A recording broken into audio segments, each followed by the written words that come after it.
और आखिर कौन थे महंत नरेंद्र गिरी, जिनका संत समाज से लेकर सत्ता के गलियारों तक काफी बड़ी प्रतिष्ठा थी। आखिर उनके साथ ऐसा क्या हुआ कि प्रयागराज के ऐतिहासिक मठ में साजिश के जाल बुने जाने लगे और जिसके तार एक कद्दावर महंत के गले में फंदा बनकर कस गए।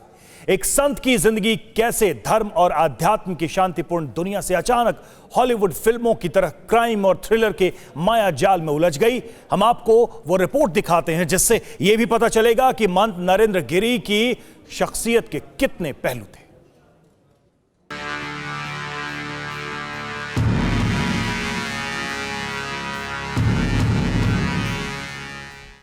20 सितंबर 2021 को सोमवार का दिन महंत नरेंद्र गिरी के जीवन का आखिरी दिन कैसे बन गया, इस रहस्य की कड़ियों को पुलिस जोड़ रही है। लेकिन सवाल यह है कि जब महंत नरेंद्र गिरी सोमवार को अपनी मौत वाले दिन सुबह से ही सामान्य दिख रहे थे, तो शाम तक उनकी मौत की खबर ने सनसनी कैसे मचा दी। इसे समझने के लिए हम आपको पुलिस से मिली वो जानकारी दिखाते हैं जिसमें महंत की मौत वाले दिन का पूरा ब्यौरा दर्ज है। सोमवार सुबह 11 बजे अखाड़ा परिषद के अध्यक्ष नरेंद्र गिरी अल्लाहपुर के बाघंबरी मठ पहुंचे। सुबह 11:30 बजे शिष्यों और पदाधिकारियों के साथ उन्होंने भोजन किया। दोपहर 12 बजे आराम करने की बात कहकर गेस्ट हाउस के कमरे में चले गए। शाम 4:30 बजे उनके बाहर न आने पर सेवादार बबलू और शिष्य उन्हें बुलाने पहुंचे। शाम 5 बजे दरवाजे पर धक्का देकर कुंडी तोड़ी गई। अंदर जाने पर घटना की जानकारी मिली। शाम 5:10 पर महंत के शव को नीचे उतारा गया। शाम 5:20 पर मौत की सूचना आईजी केपी सिंह को दी गई। शाम 5:40 पर आईजी, डीआईजी समेत तमाम बड़े अधिकारी मठ में पहुंचे। इस घटना में सबसे बड़ा रहस्य महंत का वो सुसाइड नोट है जिसे मौत के बाद बरामद किया गया। इस दौरान पुलिस ने जो लोग यहाँ के जो उनके शिष्य थे या मठ के लोग थे उनसे जो पूछताछ की और इसके बाद जब उन्होंने सर्च किया तो उनको एक सुसाइड नोट मिला। सुसाइड नोट में जो जिक्र किया गया था उसमें वसीयत के साथ साथ इस चीज़ का भी जिक्र था कि जो उनके शिष्य रहे हैं आनंद गिरी से वो काफ़ी नाराज़ चल रहे थे। आनंद गिरी के चलते उनको काफ़ी दिक्कत का सामना करना पड़ रहा था, वो व्यथित थे।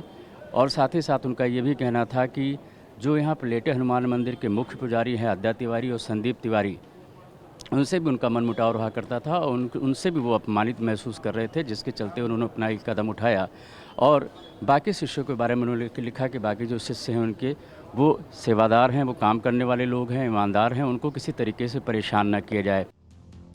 महंत नरेंद्र गिरी का कद धर्म क्षेत्र में बहुत बड़ा था। अखाड़ा परिषद के अध्यक्ष के रूप में नरेंद्र गिरी ने कई कड़े निर्णय लिए थे।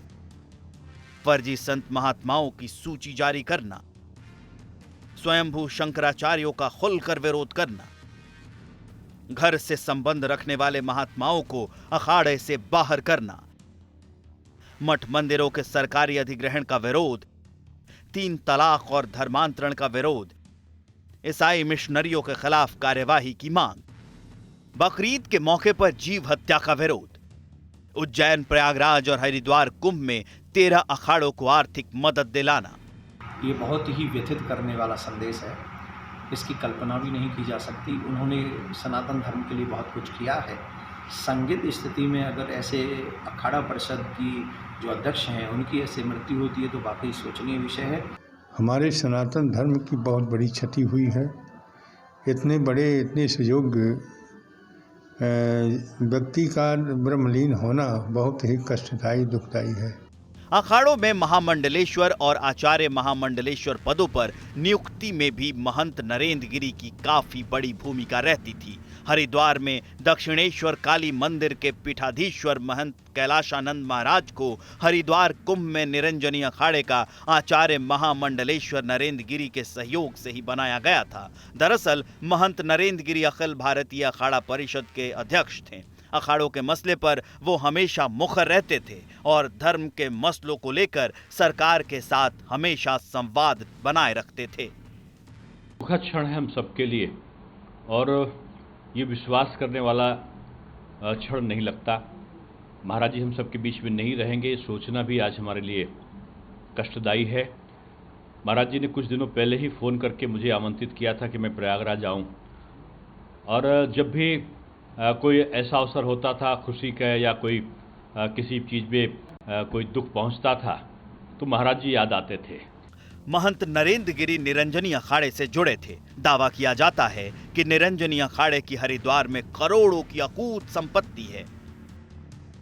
हरिद्वार जिले में SM जैन डिग्री कॉलेज को निरंजनी अखाड़ा ही संचालित करता है। हरिद्वार दिल्ली रोड पर रामानंद इंस्टीट्यूट भी निरंजनी अखाड़े का है। हरिद्वार में मां मनसा देवी का मंदिर भी निरंजनी अखाड़े का ही है। हरिद्वार में कई अपार्टमेंट निरंजनी अखाड़े की जमीन पर बनाए गए हैं। शिव मूर्ति बाजार के आसपास की सैकड़ों दुकानें निरंजनी अखाड़े की जमीन पर लीज पर बनाई गई हैं। कई होटल निरंजनी अखाड़े की जमीन पर लीज पर बनाए गए हैं। कुंभ में निरंजनी अखाड़े के बिल्कुल पास में एक नए आलीशान होटल का निर्माण किया गया। निरंजनी अखाड़े की जमीनों की बात करें तो जगजीतपुर, कनखल और हरिद्वार के मेन बाजार में भी अखाड़े की जमीनें हैं, लेकिन उनकी मौत ने संत समाज से लेकर सियासी शख्सियतों को भी झकझोर दिया है। सभी सियासी पार्टियों में महंत नरेंद्र गिरी की अच्छी पकड़ थी। यूपी के पूर्व मुख्यमंत्री और समाजवादी पार्टी के नेता अखिलेश यादव भी उनसे मुलाकात करने जाते थे। लेकिन महंत की मौत से सबसे गहरा धक्का भगवा पताके के नीचे अपनी सियासत का रथ हाँकने वाले उन नेताओं को लगा है जिनके लिए महंत नरेंद्र गिरी बहुत बड़े मार्गदर्शक थे। कई बार उनसे मिला हूँ, मुझे ऐसा लगता है, मैं जानता हूँ कभी हम लोगों के मन में निगेटिविटी या कुछ नर्वस होते थे, उनसे बात करते थे तो वो पॉजिटिव बात करते थे, एनर्जी देते थे। वो व्यक्ति आत्महत्या करेगा ये हजम नहीं हो सकता।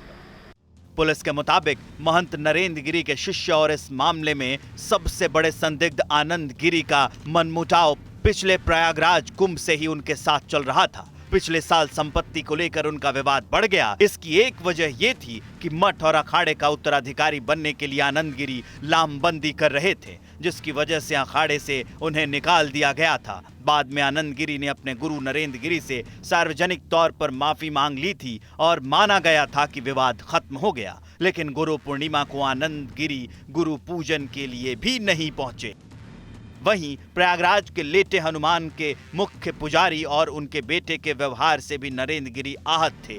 माना जा रहा है कि विवाद में संपत्ति और पैसों के लेन देन का एंगल सबसे अहम हो सकता है। अड़ी सोमवार से शुक्रवार शाम 6 बजे सिर्फ TV9 भारतवर्ष पर।